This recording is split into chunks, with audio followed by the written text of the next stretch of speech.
I remember it as if it were yesterday. A prisoner, exhausted beyond endurance, stumbled in front of Dorothea. She tried to get up, but her body, ravaged by forced labor and starvation, would not respond. As she struggled to regain her balance, Dorothea showed no mercy. She accelerated on her bicycle and ran the weakened woman down without hesitation. But it did not end there.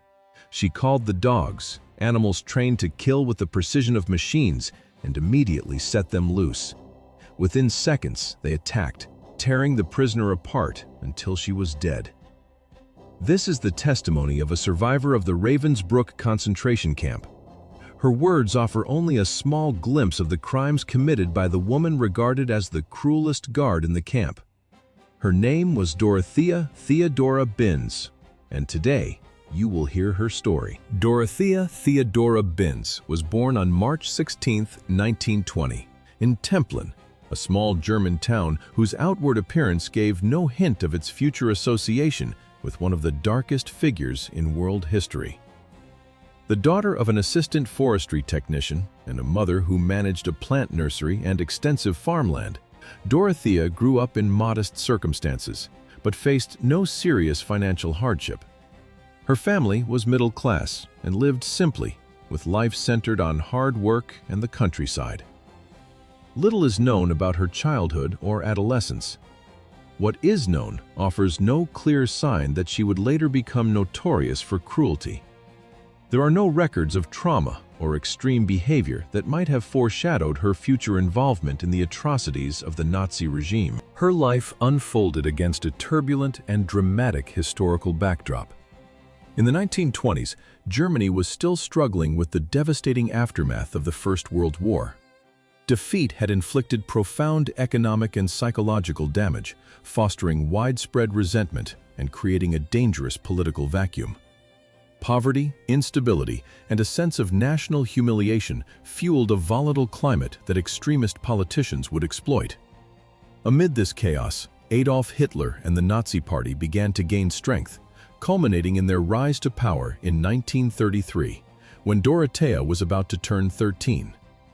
Germany was swept up in an obsessive nationalist fervor, driven by promises to restore the nation's greatness, while hatred, racism, and anti-Semitism became increasingly overt and aggressive. Dorothea came of age at a time when many Germans, especially the young, were seduced by Hitler's incendiary speeches.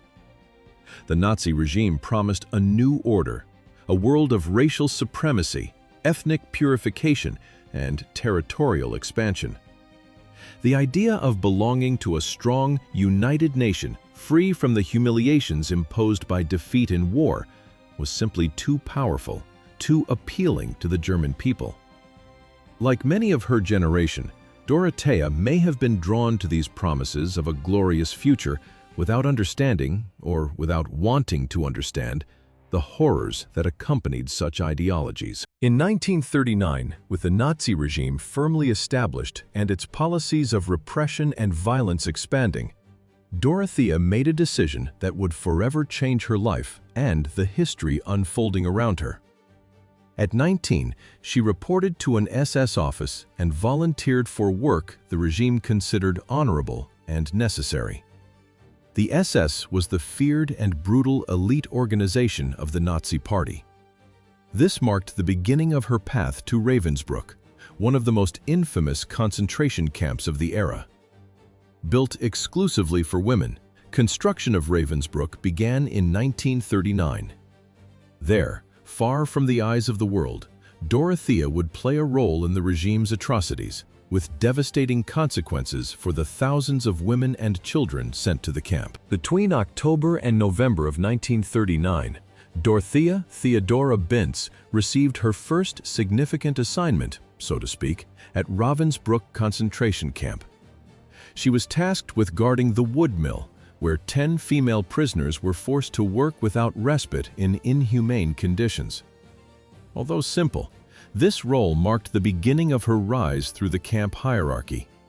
It was also the starting point in the transformation of her personality into something truly sinister. During her first few months, Binz was not known for cruelty. but neither did she show any compassion or humanity. She remained cold and distant, carrying out her duties with precision and unwavering obedience to the regime, without directly taking part in the violence that dominated life in the camp. Yet what appeared to be the mere performance of duty was in fact the beginning of a deeper process, the internalization of the brutality that would define her actions in the years ahead. As time passed, Dorothea's unconditional loyalty to the Nazi regime and exemplary work ethic caught the attention of her superiors. In 1940, her rise was cemented by a promotion to supervise a group of female prisoners assigned even more humiliating and degrading duties, such as collecting rubbish, scrubbing floors, and cooking for the officers.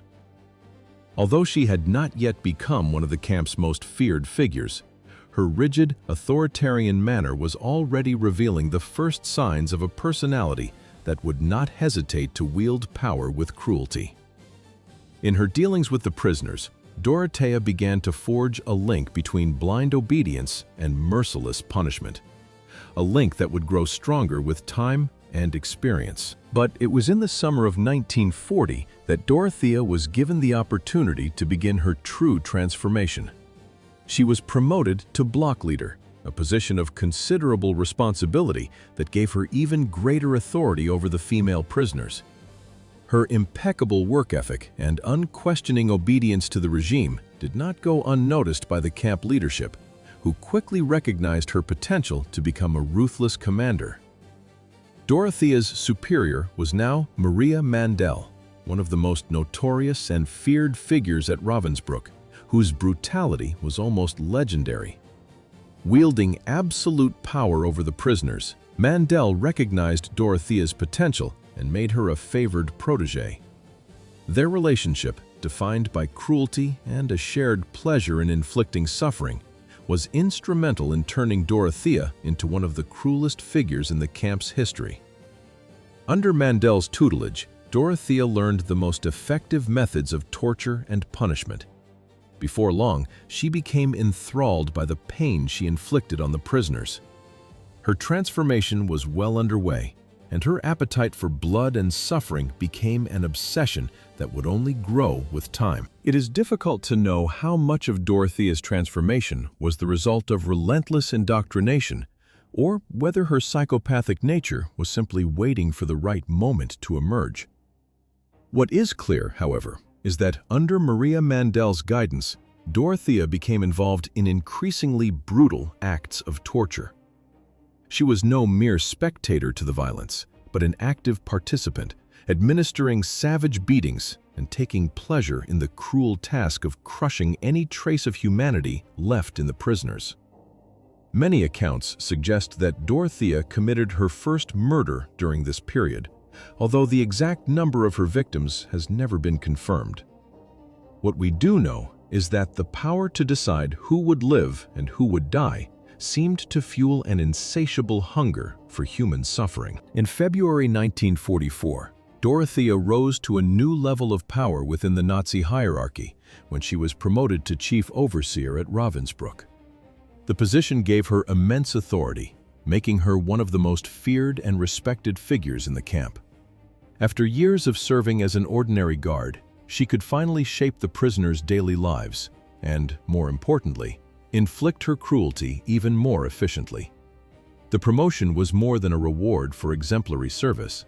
It unleashed a monster who could now do whatever she wanted, without restraint or remorse. One of Dorothea's first measures after becoming chief overseer was to increase the number of daily roll calls dramatically.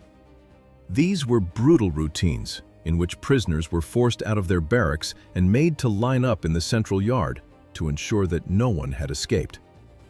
Under Dorothea, roll calls that had once taken place once a day were held twice or even 3 times daily, at increasingly short intervals. The ordeal became even more terrifying and exhausting. Survivors recalled that whenever Dorothea attended roll call, a profound silence descended over the yard. The fear was palpable. Dreading their overseer's fury, the prisoners remained in a constant state of tension.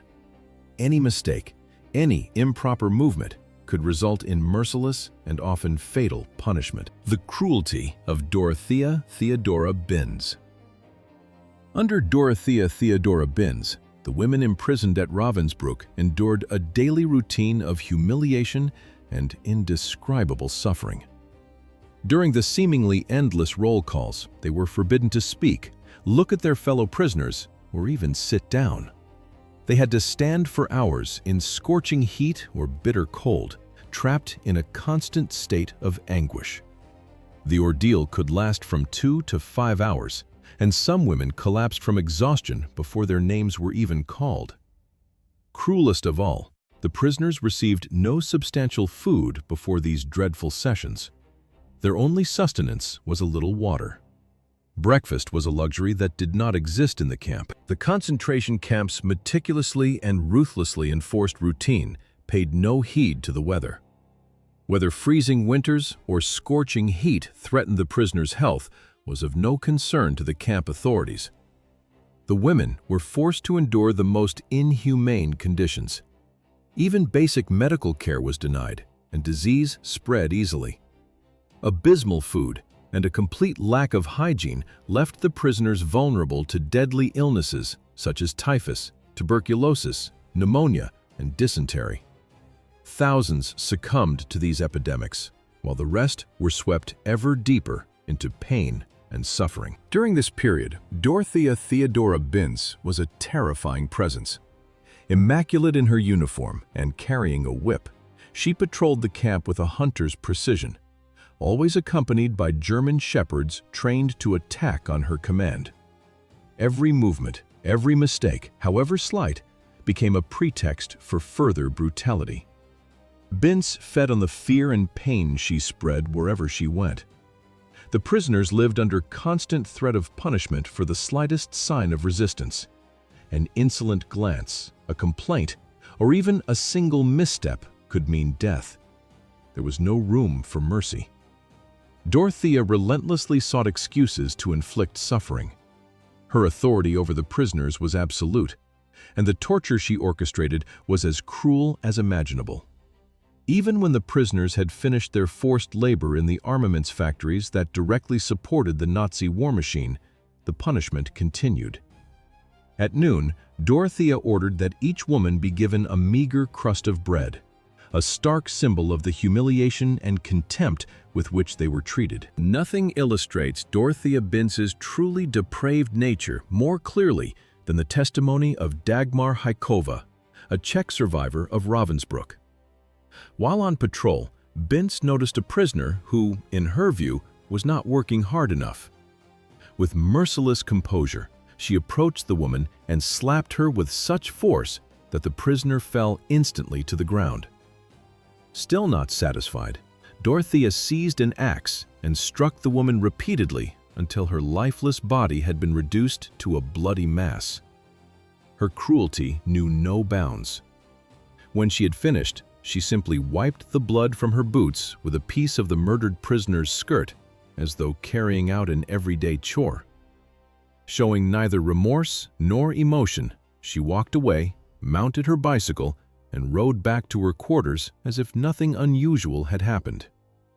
For Dorothea, violence was not merely a duty imposed by her superiors. It became an obsession, feeding her insatiable thirst for absolute power.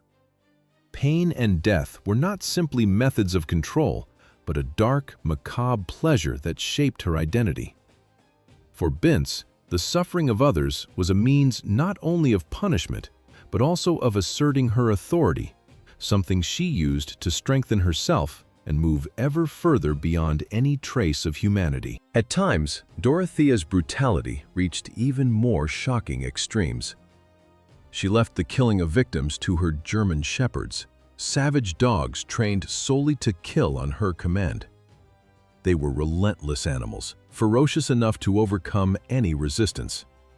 Olga, a survivor who endured indescribable terror at Ravensbrück, vividly remembered one of the most horrifying incidents. "I remember it as if it were yesterday. A prisoner, utterly exhausted, stumbled in front of Dorothea. She tried to get up, but her body, ravaged by forced labor and starvation, would not respond. As she struggled to regain her balance, Dorothea showed no mercy. She accelerated on her bicycle and ran down the weakened woman without hesitation. But it did not end there. She called the dogs, animals trained to kill with machine-like precision. They were unleashed immediately. Within seconds, they attacked, tearing the prisoner apart until her life was extinguished. The sight was horrific, but Dorothea's cold composure never faltered. She watched without showing any emotion, as though this were simply another of her daily duties. This horrific scene was no isolated incident. It was part of the brutal daily existence the women imprisoned at Ravensbrück were condemned to endure. One of the most feared places in the camp was the bunker, the epicenter of suffering. Female prisoners accused of any transgression, from sabotaging production to attempting escape, were taken there for merciless punishment. The process was brutal. Victims were deprived of clothing and food, and forced to endure the bitter cold without protection. A female guard would often amuse herself by spraying the prisoners with ice-cold water, adding another layer of torture before the beatings began. The punishment was relentless. Some prisoners received as many as 75 lashes, a number that symbolized their helplessness before the guards' absolute power. The story of Martha Werthe, a German peasant woman, illustrates the depths of Dorothea's cruelty. Under Nazi law, Martha was accused of an infamous crime, having sexual relations with a Polish man. She was arrested and subjected to an unspeakable punishment. Dorothea read my arrest warrant and announced my sentence: 2 sets of 25 lashes. I was taken to a wooden board, where they clamped my feet in a wooden vise, leaving me completely immobilized. They lifted my dress and forced me to remove my underwear, as required before we left the barracks. My tears were already mingling with my terror, but when they tried to bind my head with a blanket, I realized they were pulling the fabric as tight as it would go. The pain was unbearable. Even so, I resisted and tried not to scream. Then, the torture began. Each lash felt like fire striking my skin, and they ordered me to count aloud. I only made it to 11.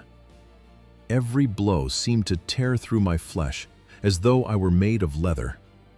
When they finally released me, the torture and pain had consumed me. I could barely stand. These accounts were not exceptions, but merely a glimpse of what thousands of women prisoners endured at Ravensbrück, where violence was an everyday reality and death a constant threat.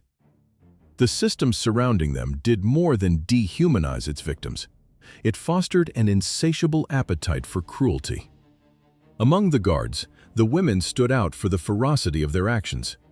Although men were often assumed to be the chief perpetrators of torture, women such as Dorothea frequently surpassed them in cruelty.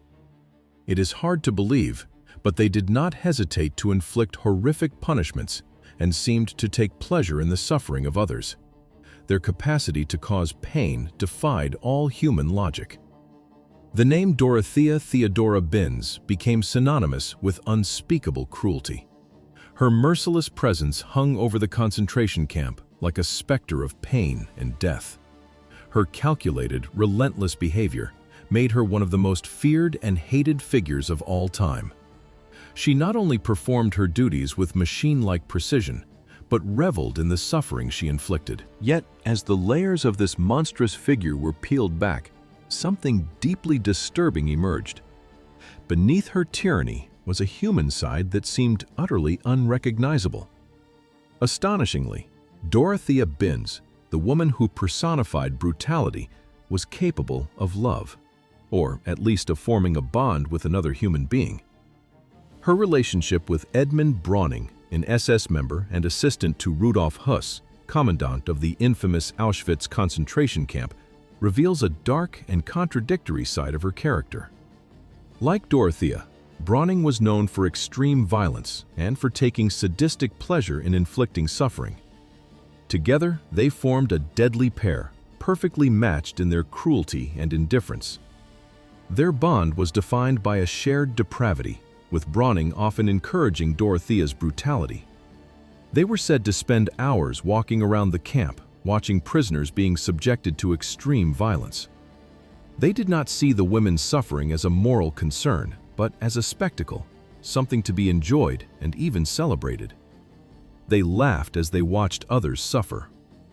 Their relationship ended abruptly when Browning was transferred to Buchenwald concentration camp. His ultimate fate remains a mystery.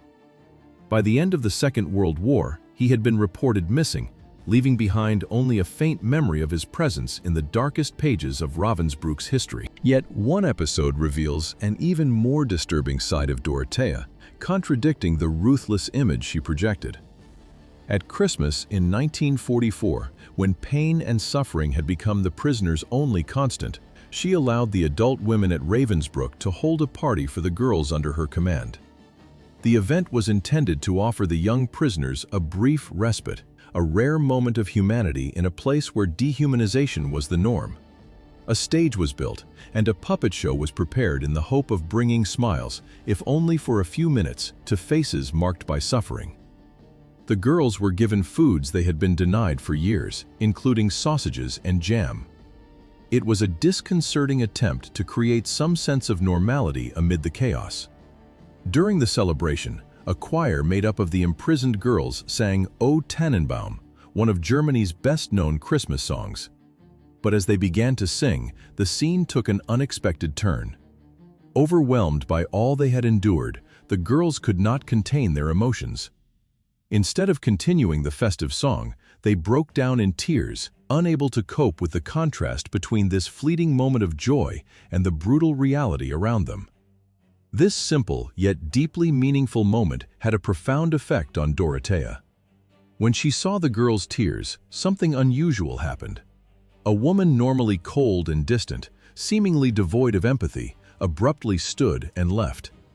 Her face was pale, revealing an emotion that seemed alien in someone so unmoved by human suffering.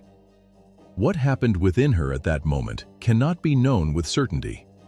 Perhaps it was the first time in years that Dorothea confronted the reality of what she was doing.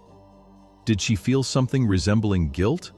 Or was it merely a momentary reaction, a fleeting weakness in the face of another person's pain, something she quickly pushed from her mind before returning to her routine of violence? These questions are extremely difficult to answer, especially because Dorothea's days were numbered. The end of Dorothea Theodora Binz. Dorothea Theodora Binz's reign was inevitably drawing to a close. By 1945, as the noose tightened around the Third Reich's remaining strongholds, the Red Army's relentless advance was about to bring her era of terror crashing down. The Soviet advance through Germany signaled not only the imminent defeat of the Nazi regime, but also the prospect of relief for countless victims still suffering in concentration camps across the country. Ravensbrück, one of the most infamous of these camps, was finally liberated on April 27, 1945.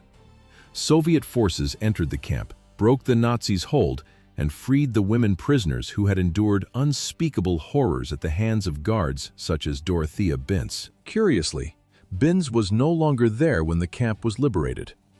Knowing that her capture was inevitable and that justice was finally catching up with those who had inflicted so much suffering, Dorothea made a desperate and deceitful choice.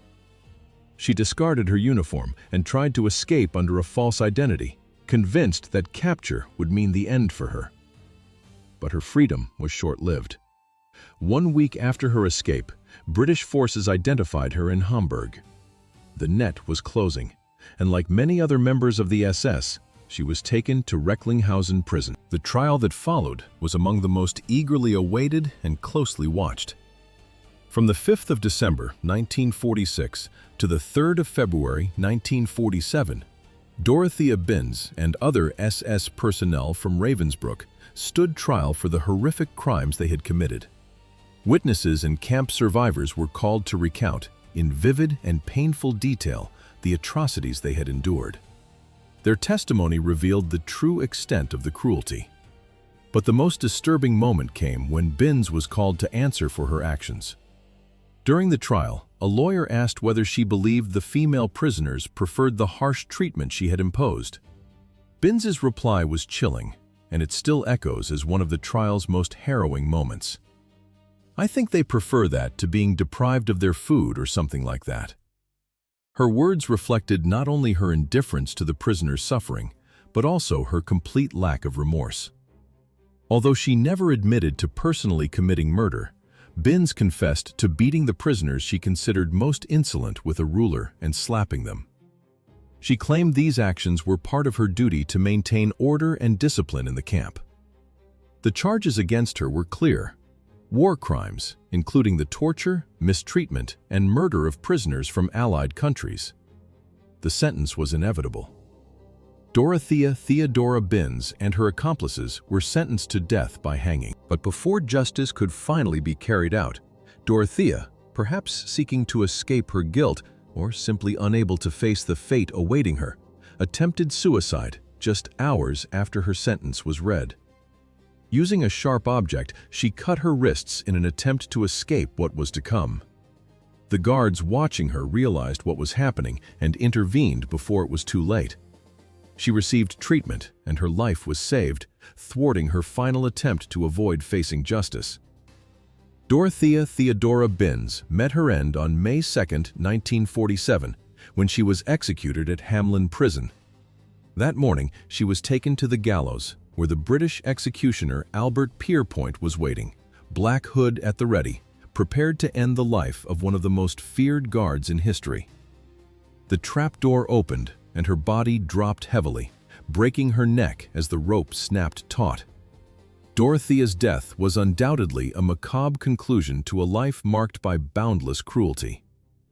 Although the execution of Dorothea Theodora Binz could not undo the irreparable harm she had caused, justice was done, was it not? For many of the victims of Ravensbrück, her death offered a rare glimpse of justice after years of indescribable suffering. Yet the true nature of the terror inflicted by Binz, and by the Nazi machine as a whole, remains a grim reminder of humanity's capacity for cruelty. The case of Dorothea Theodora Binz and the Ravensbrück trial reflect the cost of war, violence, and the atrocities committed in the name of a regime built on hatred. They must continue to be remembered, so that such monstrosity is never repeated. We've reached the end of another video. Were you already familiar with the story of Dorothea Theodora Binz? What did you think?